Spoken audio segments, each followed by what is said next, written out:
miesto, aby sme si aj pri tomto kríži a nad týmto hrobom pripomenuli všetkých tých, ktorí bojovali za slobodu, ktorí položili svoje životy v tom dovtedy najväčšom vojnovom konflikte v ľudských dejinách.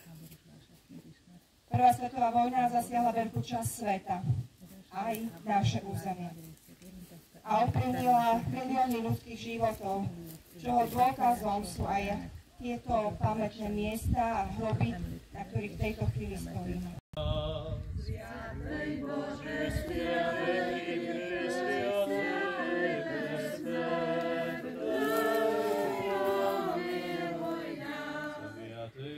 Sviatej kripke, sviatej bezsmrtnej, pomiluj nás. Sviatej Bože, sviatej kripke, sviatej bezsmrtnej, pomiluj nás. Sláva Otcu i Synu i Sviatomu Duchu, i na ní prisno i vo veky vekov. Amen. Presviataja Trojice, pomiluj nás.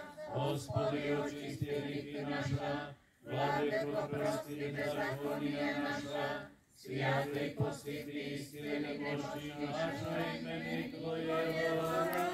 Gospodi pomiluj, Gospodi pomiluj, Gospodi pomiluj. Sláva Otcu i Synu i Sviatomu Duchu, i na nej prisno i vo veky vekov. Amen. Otče náš, že si na nebesích, da sviati sa imя Tvoje, da príde carstwie Tvoje, da bude vôľa Tvoja, jako na nebesi i na zemli.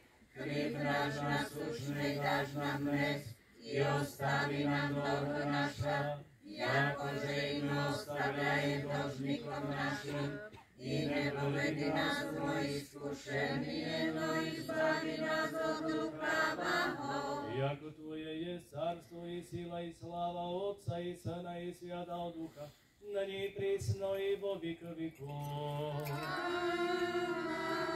Amen. So ducha pravedný, skonča si sia duše rabov Tvojich, spase upokoj, sochraňaja vo blaženoj železni, jaže u Tebe čest, obikoju.